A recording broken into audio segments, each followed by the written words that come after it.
wa ulama'uhum bi'ilmi, dan para ulamanya dia menyampaikan fatwa, pandangan, pendapat, nasihat itu sesuai dengan ilmunya.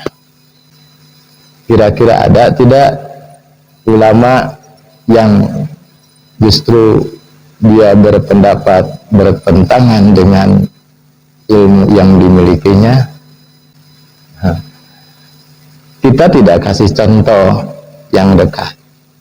Di zaman Nabi Musa alaihi salam itu ada seorang ulama, bahkan ada yang menyebut itu setingkat wali karena dia punya keilmuan mumpuni, bahkan dia juga menguasai Taurat, langsung mendapat pengajaran Taurat di Tursina.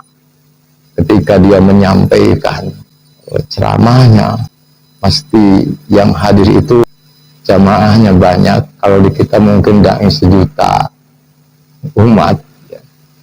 Jadi sangat terkesan itu masyarakat dengan fatwa-fatwa ya, dengan pandangan-pandangan.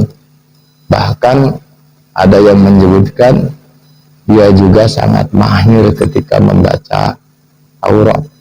Kalau kita mungkin itu qori, namanya itu Bal'am. Boleh nanti kita telusur, kita searching, kita googling siapa Bal'am itu. Tapi Bal'am itu tinggal di tengah penduduk kampung, disebutnya di sana itu Jabarot, yang penduduknya itu anti agama, anti Tuhan, atau apalah disebutnya ya. Pokoknya yang sangat jauh, tidak taat, tidak melaksanakan ajaran agama, itu Jabarot. Sebut aja kampungnya itu Jabarot. Bayangkan seorang alim, seorang ulama tinggal di sebuah lingkungan seperti itu. Tetapi dia merasa nyaman. Kenapa? Karena kebutuhan sehari-harinya itu dipenuhi oleh mereka. Kebutuhan keluarganya dipenuhi oleh kaum Jabarot itu. Dia sangat nyaman tinggal di situ karena dengan fasilitas-fasilitas duniawi yang disediakan.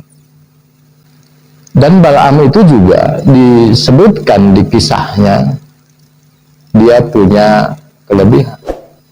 Entah karena keilmuannya, pengetahuannya, ketika memohon kepada Allah senantiasa dikabulkan. Itu Bal'am. Ucapannya mesti terbukti. Kalau di Sunda ada istilah saciduh, metu saucap nyata, mesti terjadi.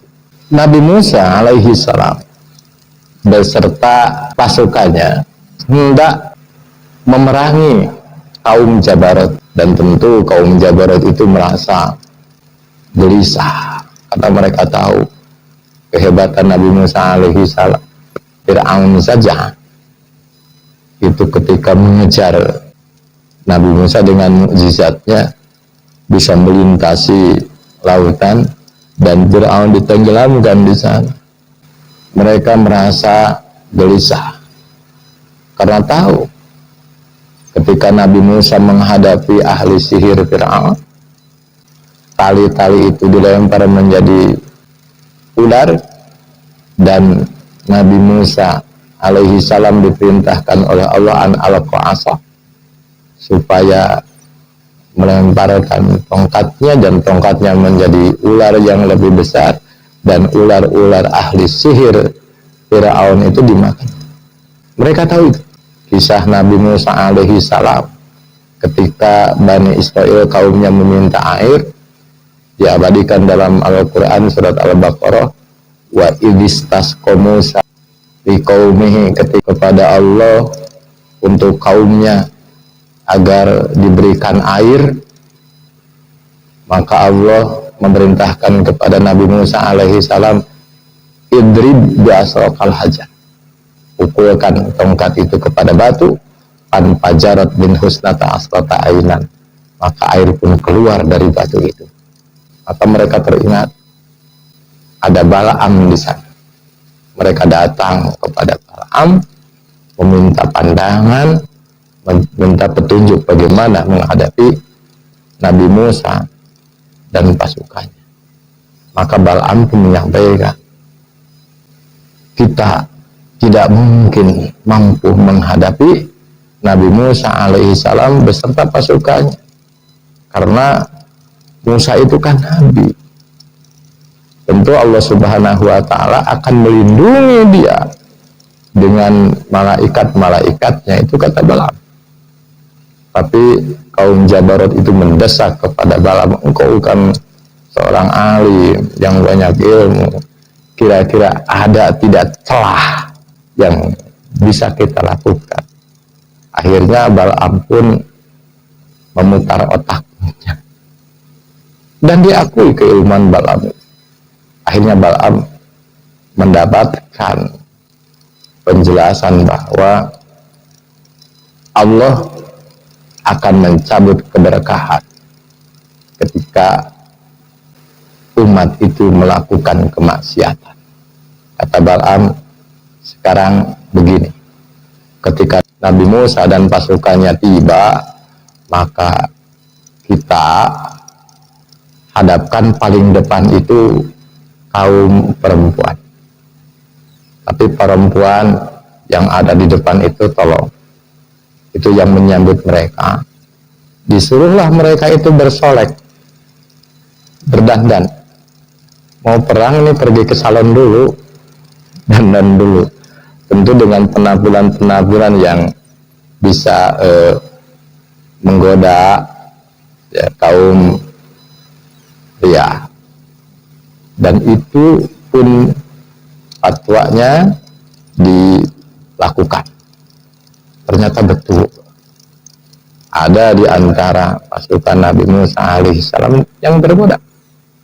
Bahkan kata Balaam, kalau ada di antara mereka yang mengajak untuk berkencan, berhubungan lebih, layani.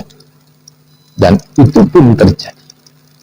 Ada di antara pasukan yang melakukan itu, dan apa akhir dari peristiwa ini, pasukan Nabi Musa itu pun terkalahkan.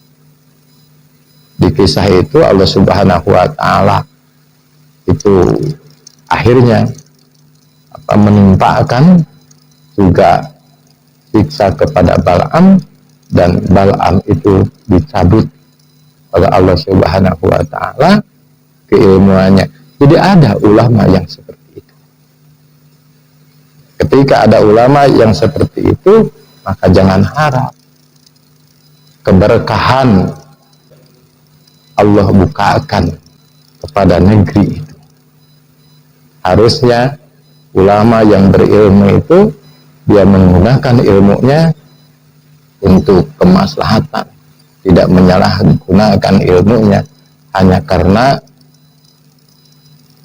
materi-materi yang bersifat duniawi.